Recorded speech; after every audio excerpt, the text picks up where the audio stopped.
This channel does not promote any violent, harmful, or illegal activities. All content provided by this channel is meant for an educational purpose only. ভিড় শুধু ভিড়। গত কয়েক বছরে সন্তোষ মিত্র স্কোয়ারের সঙ্গে ভিড়ের ছবিটা যেন সমার্থক হয়ে উঠেছে। পুজোর গ্ল্যামারে একটু যেন ফিকে হয়েছে লেবুতলা পার্ক নামটা। এবার তাদের থিম অপারেশন সিঁদুর। চোখ ধাঁধানো আলোকসজ্জা, প্রজেকশন দেখতে ছুটে আসছে দূর দূরান্তের অগণিত মানুষ। এই এক পুজোকে ঘিরে শহর দেখছে জনস্রোত। ভারতীয় সেনার বীরত্বের খতিয়ান দেখতে নামছে কাতারে কাতারে ঢল। কিন্তু অনেকেই হয়তো জানেন না, এই নামের পেছনে লুকিয়ে আছে এক তরুণ বিপ্লবীর আত্মত্যাগ। জানেন কে ছিলেন সন্তোষ মিত্র? উত্তর খুঁজতে আমাদের ফিরে যেতে হবে স্বাধীনতা আন্দোলনের ইতিহাসের পাতায়। কলকাতাতে ব্রিটিশ শাসিত ভারতের 1900 সালের 15ই আগস্ট জন্মেছিলেন সন্তোষ মিত্র। তবে তার জন্ম তারিখ নিয়ে বিভিন্ন ক্ষেত্রে আছে নানা মত। তবে এই তরুণ বিপ্লবী বেঁচেছিলেন মাত্র 30টা বছর। তার মধ্যেই ভারতের স্বাধীনতার আন্দোলনের ইতিহাসে উজ্জ্বল নাম হিসেবে উঠে আসেন তিনি, আর ত্রাস হয়ে ওঠেন ইংরেজদের কাছে।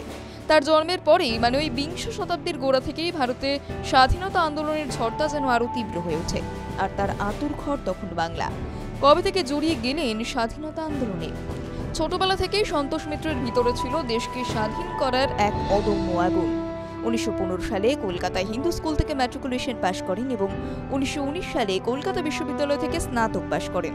প্রেসিডেন্সি কলেজ থেকে দর্শন শাস্ত্রে ফার্স্ট ক্লাসে অনার্স নিয়ে পাশ করেন। পরে এমএ এবং আইনও পাশ করেন।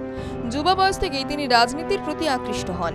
রাতের অন্ধকারে গোপন বৈঠক, দেশ স্বাধীন করার গুপ্ত ছক, অস্ত্র সংগ্রহ, নতুন ছেলেদের উদ্বুদ্ধ করা সবেতেই তিনি ছিলেন সক্রিয়। দেশের স্বাধীনতার জন্য নিজের জীবনকেও তুচ্ছ মনে করতেন তিনি। 1921 সালে অসহযোগ আন্দোলনে যোগ দেওয়ার ফলে কারাদণ্ড হয়। পরবর্তীতে শ্রমিক আন্দোলনের সঙ্গেও যুক্ত হন।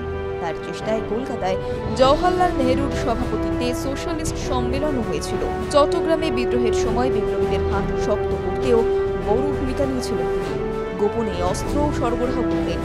অসহযোগ আন্দোলন স্থগিত হওয়ার পর তিনি দেশের স্বাধীনতা সংগ্রামের রাস্তায় চরমপন্থী আন্দোলনে যোগ দেন।